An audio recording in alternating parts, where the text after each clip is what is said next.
Welcome back to Smile Sessions. It's been a whirlwind of emotions lately. Last episode, we touched on the importance of sleep training Leo and the betrayal of my mom's continued affair. This week, I'll share how I processed these challenges and the steps I took to move forward, including our big move to Oakville. So pour yourself a cozy cup of coffee or tea and join me for today's section. Let's dive into this captivating story as it unfolds and see what we can learn along the way. Following the news that my mom was lying to all of us, I decided it was best that I put up my boundaries and not communicate with her. I needed to focus on myself and my family. I'm sure many of you are wondering, how can you do that? That's your mother. But here are some of the benefits to putting up these boundaries.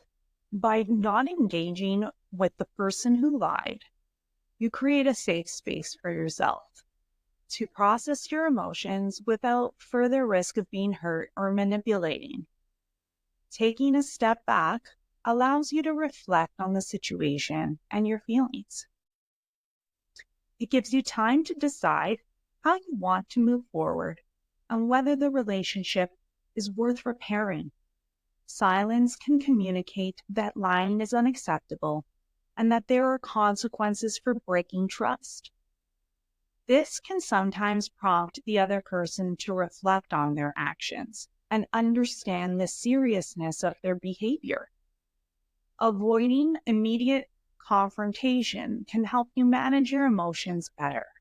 It prevents heated arguments, and it allows you to approach the situation more calmly when you are ready. It enforces your boundaries and shows that you value honesty and integrity in your relationships. This can lead to healthier interactions in the future. One can only hope, right? By this time, I had returned to work full-time after my maternity leave.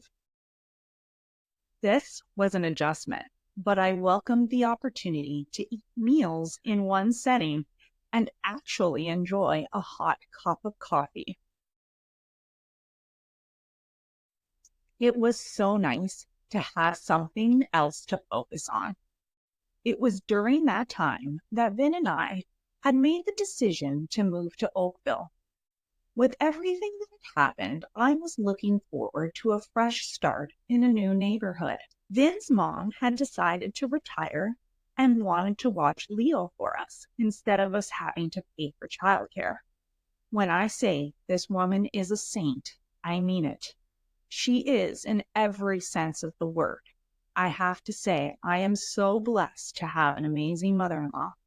Most people are often sharing horror stories about their mother-in-laws, but I am so grateful she doesn't have an evil bone in her body. So what are some of the benefits to having grandparents watch grandchildren? It can offer numerous benefits for both children and grandparents. Grandparents often provide a sense of security and emotional support. Their presence can be comforting for children, offering a stable and loving environment. Grandparents bring a wealth of life experience and wisdom.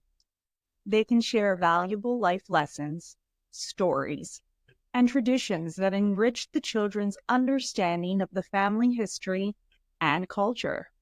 Studies have shown that children who spend more time with their grandparents tend to have better emotional intelligence and fewer behavioral issues.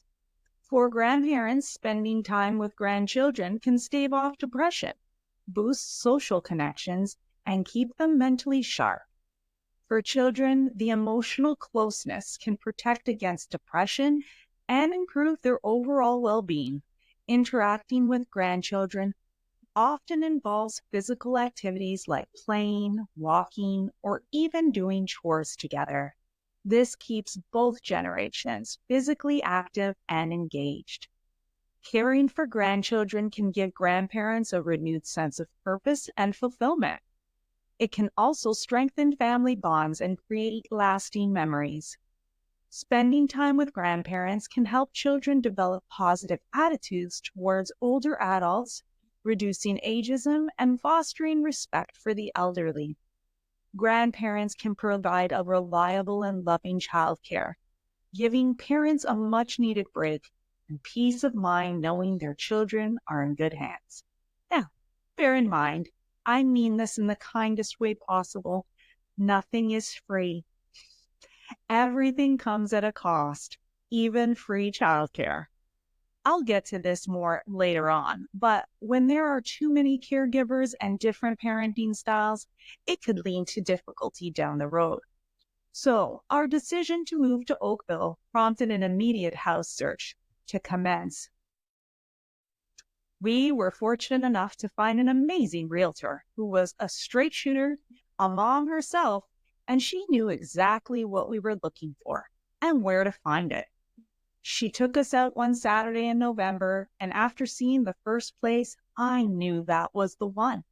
But I did go check out the other options just so that I could know for sure that the first option was the right choice. It was a very easy process. Our realtor took care of all the paperwork and submitted our offer to lease. We were awarded possession on December 15th, and I now had 3 weeks to move in because I wanted to be in before Christmas. I did have an apartment in Toronto until mid-January, so we had time to go back and get things. When I say this was a mission, I mean this was a mission. Thankfully, working at the nursing home, the laundry department staff were so great about putting cardboard boxes aside from shipments instead of recycling them. They were great because they were durable and they also had cutouts for handles. I had to start packing immediately, so every night after work, I would pack up boxes of stuff we didn't need to access for a while, and eventually there were boxes everywhere. And Leo was even helping me pack up boxes with the tape dispenser. I got a bunch of really cute photos. My stress level over the course of those 3 weeks was off the charts. Capricorns are known for being hardworking, detail-oriented, and highly organized. These traits can make us particularly sensitive to the disruption and uncertainty that comes with a big change like moving. Ever feel just overwhelmed with stress? Here are a few reasons why Capricorns stress out. We thrive on structure and routine. Moving can feel chaotic, unpredictable, which can be unsettling. We have high expectations of ourselves and we want everything to go perfectly. This can add pressure and stress. I literally compete with myself when I'm doing tasks, like how quickly I can get it done. Psycho, I know. But when we take on a lot of responsibility and we feel the weight of ensuring everything goes smoothly, again, we do it to ourselves. It felt like a whirlwind of moving parts. And I was just keeping my mind on the prize. Moving into a new place, giving us a fresh start in a new town. After all the family drama, I was really looking forward to this new beginning. So when we were finally moved in time to celebrate Christmas, it was really nice. Those are the memories I like to remember. The three of us waking up together on Christmas morning in our cheesy matching Christmas PJs, making pancakes, and then watching Leo open up his gifts from Santa. As we wrap up today's session, I hope my journey has resonated with you and perhaps even offered some insight and comfort. Life is full of unexpected twists and turns, but it's how we navigate these challenges that truly shape us. Remember, it's okay to have boundaries, seek new beginnings, and cherish moments of joy amidst the chaos. Thank you for joining me on Smile Sessions. Until next time, stay strong, stay positive, and keep smiling.